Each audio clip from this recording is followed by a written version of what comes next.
Menikah Muda, Bab 3. Tak terasa masa ospek telah selesai. Selama 2 hari harus bertemu si Aldo dan teman-temannya yang super duper menyebalkan itu. Begitu terasa buruk hari-hari Lili. Pasalnya Aldo dan kawan-kawan selalu mengerjai Lili dan teman-temannya di kelas. Akhirnya selesai juga ya ospek. Kalau diulang lagi pengen banget aku Li, ucap kita. Aku mah ogah Gek, ngapain diulang? Malah bikin enak lihat tingkah senior yang kebanyakan gaya. Udahlah, kita belajar aja gak usah bahas yang gak penting, ucap Lili.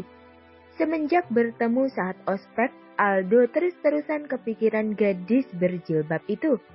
Meskipun sikapnya menyebalkan, tapi entah ada yang berbeda di dalam diri Lili. Lili lebih menyibukkan diri untuk belajar dan pergi ke perpustakaan. Sedangkan Gita mulai mengikuti organisasi di kampusnya. Lili pulang ke rumah. Sesampainya di rumah, ia melihat semua keluarga berkumpul di ruang tamu. Assalamualaikum, ucap Lili. Waalaikumsalam. Sini nak, duduk sebentar. Paman mau bicara, ucap paman.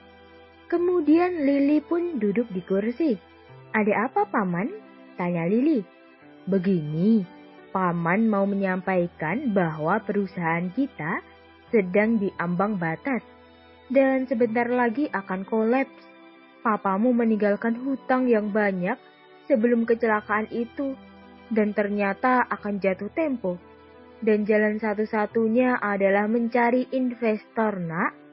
Paman sudah menemukan investor yang cocok dengan perusahaan kita. Namun, mereka menginginkan satu syarat, yaitu menikahkan putri dari keluarga kita. Karena ini adalah perusahaan peninggalan papamu, maka paman minta kau menikah dengan investor itu. Jelas, paman. Lili yang mendengar perkataan pamannya begitu terkejut. Pasalnya dia masih belia dan baru saja masuk kuliah harus dipaksa menikah dengan orang yang tidak dikenalnya. Tapi paman, Lili masih terlalu muda untuk menikah. Lagian Lili juga baru masuk kuliah. Apa tidak ada persyaratan lain? Tanya Lili. Tidak ada, jawab paman lugas. Tapi paman, belum selesai Lili bicara. Tidak ada tapi-tapian. Kau harus terima. Ini demi menyelamatkan perusahaan peninggalan orang tua kamu. Sudah diputuskan seminggu lagi pernikahan itu akan dilaksanakan, ucap paman. Tak terasa air mata Lili menetes. Nanti setelah menikah, kau tinggal di rumah mertuamu saja. Jangan di sini. Kau tahu kan rumah ini kecil. Kalau ditambah satu orang lagi bakalan sumpek, celah Raisa. Lili menangis dan berlari ke kamarnya. Hatinya begitu hancur saat tahu pamannya rela menjual dirinya kepada investor itu. Di kampus, Lili tampak murung setelah mendengar keputusan pamannya bahwa ia akan dinikahkan seminggu lagi dengan pria tua yang tak dikenalnya. Langsung hilang wajah cerianya. Setiap hari ia hanya melamun dan seperti tak bergairah untuk hidup. Ada sosok pemuda yang memperhatikan sikap Lili akhir-akhir ini. Duk! Au! Lili menabrak seseorang yang berbadan tinggi dan tegap. Dilihatnya Aldo yang sudah mematung di depannya. Kalau jalan pakai mata dong, main tabrak aja. Sarkas Aldo. Maaf aku gak sengaja. Permisi. Lili beranjak meninggalkan Aldo, namun ditarik tas ranselnya oleh Aldo. Enak aja cuma bilang maaf, ucap Aldo. Terus mau gimana? Tanya Lili. Lo jadi pacar gue, ucap Aldo. Kamu gila ya? Aku cuma gak sengaja nabrak dan kamu juga gak luka? Maaf, aku gak mau jadi pacar kamu, ucap Lili. Gila, baru pertama gue ditolak cewek, gumam Aldo dalam hati. Tak terima karena ditolak Lili, Aldo menyeret Lili menuju gudang kampus. Lili meronta untuk minta dilepaskan namun nihil. Sampailah mereka di belakang gudang kampus. Kamu mau apa? Lili sedikit takut. Pasalnya mereka hanya berdua di sana.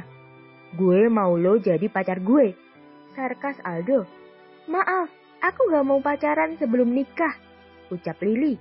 Aldo mengunci Lily dengan tangannya. Oh, jadi lo masih suci? Belum pernah disentuh sama lelaki? Tanya Aldo. Lily mulai ketakutan. Tolong lepaskan aku. Aku tak mau melakukan apapun. Aku takut dosa sama Allah. Sebagai orang yang beragama, tidak baik melakukan hal-hal buruk seperti berzina.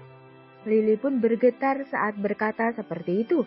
Sementara Aldo yang mendengar ucapan Lily, seperti ia habis ditampar habis-habisan. Pasalnya, ia sering gonta-ganti pacar. Dan rata-rata mereka dengan rela hati memberikan ciuman pertama mereka kepada Aldo. Aldo pun melepaskan Lily, dan Aldo hanya berdiam diri mematung di halaman belakang. Lily segera berlari menuju kelasnya dan menemui Gita. Lily menceritakan hal yang ia alami barusan kepada temannya itu. Terima kasih telah mendengarkan. Kalau kamu mau dengar audiobook lebih banyak dan gratis, segera download Audiotune.